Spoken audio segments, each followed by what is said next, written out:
चुल्ठी ready परिसकिरहेछ निच्चा गर्दैछ पैसा पाउँछु भनेर होला हेर hello guys welcome in my blog आज विजय दशमीको दिन है मौसम एकदम कस्तो पानी परिरहेको अवस्था छ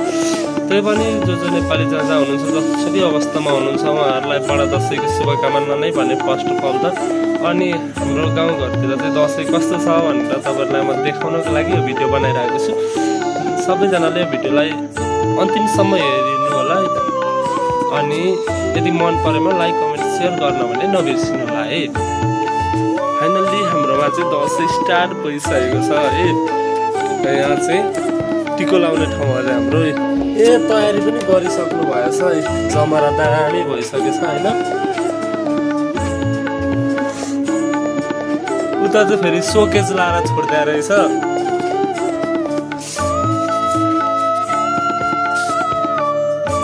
दसैँ यस्तै छ है हाम्रोतिर त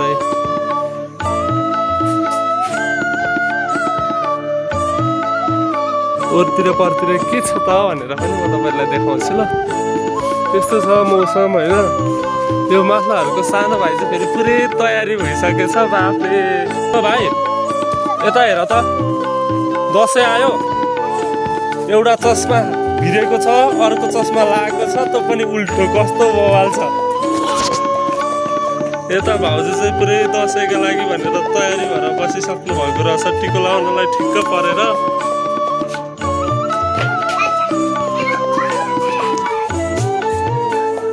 तयारी पर्दै हुनुपर्छ दसैँका लागि लु हेरौँ त तयारी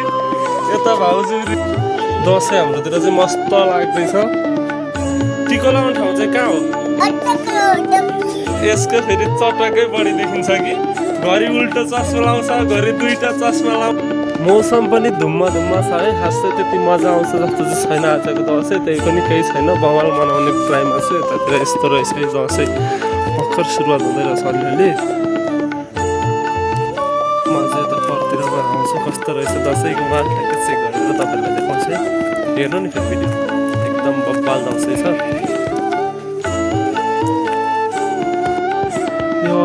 अरू बेला त्यस्तै हो होइन यो दसैँमा इस्कुस घारी चाहिँ कस्तो भने कस्तो बवाल देखा क्या कस्तो इस्कुस घारी हो बाफले पटेर छ त यार इस्कुस त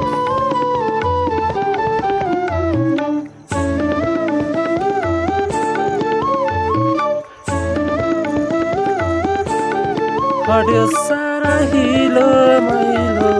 हरायो पानीको वर्षा भवानीको भयो पूजा चल्यो आनन्दको वर्षा भवानीको भयो पूजा चल्यो आनन्दको वर्षा कस्तो मजा आइरहेको छ क्या जस्तो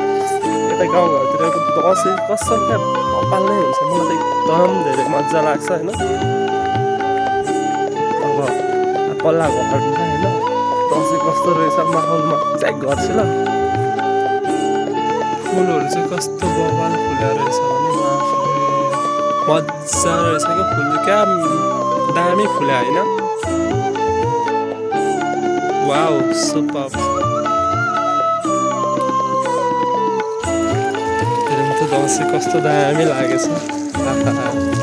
तुलसाको मोटाइ चाहिँ लास्टै राम्रो बनाएको रहेछ सो लभली क्या दामी म्याच हानी रहेछ होइन खुसीलाई दसैँ लागिसकेछ आमा के छ खबर रेडी भइसक्नु भएको दसैँमा टिको लाउन के छ मा आमा तयारी हुनुभएको छैन दारी काटेर चडक्क परेर म पनि राम्रो भएर आएको नि खबर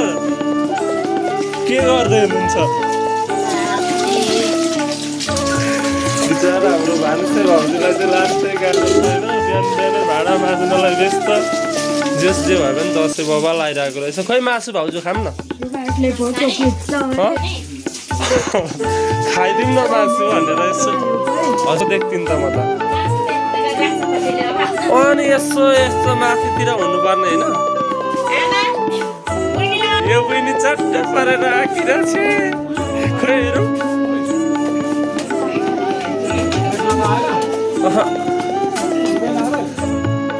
हेलो हेलो म चाहिँ होइन ट्याक्क रेडी परिसकेँ अब टिको लाउनलाई भनेर अब ठ्याक्क टिको लाउनलाई भनेर आइएम रेडी होइन अब म चाहिँ साइडको टिको एकदम साइडको टिको लाउने हो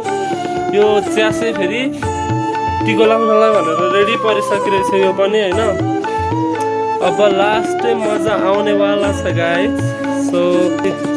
चुल्ठी रेडी परिसकिरहेछ निच्चा गर्दैछ पैसा पाउँछु भनेर होला हेर यता हेरेर खै च्यासे रेडी परिसकिरहेछ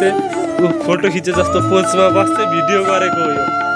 मम्मी पनि रेडी परिसक्नु भएको छ पयालो साडी लाएर रेडी परिसक्नु भएको रहेछ अर्की चाहिँ टाप भएको अवस्था छ होइन यहाँ चाहिँ फेरि आज लाइन गएर समस्या छ हाम्रो चाहिँ टक्क टिको लायो अरे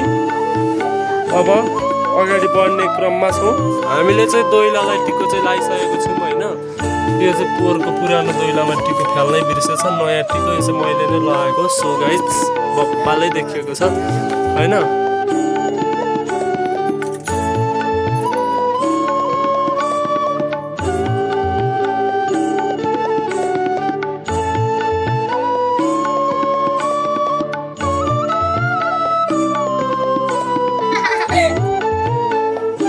कस्तो साह्रो फुल्यो कि त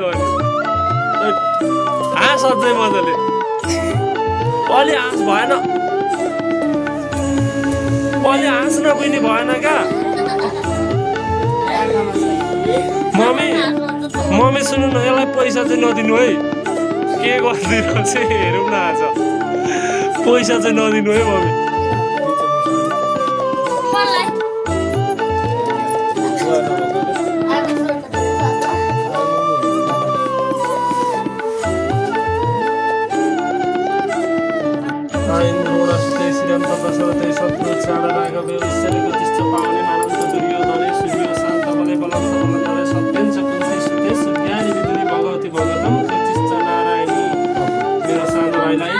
आके ताकेको पुगोस् बाबा दुर्गा भवानीको प्रसादले सदा रक्षा गरून् ठुलो मान्छे हुनु अनि मान्छे धेरै दानी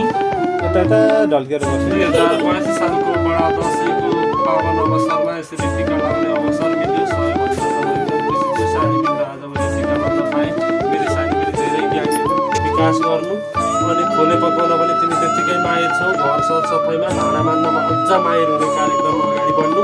त्यस्तै गरी पढाइको क्षेत्रमा तिम्रो अलिकति पढाइ खच्केको छ अलिकति पढाइलाई ध्यान दिनु मोबाइलमा धेरै ध्यान भन्दा पनि किताबमा ध्यान दिनु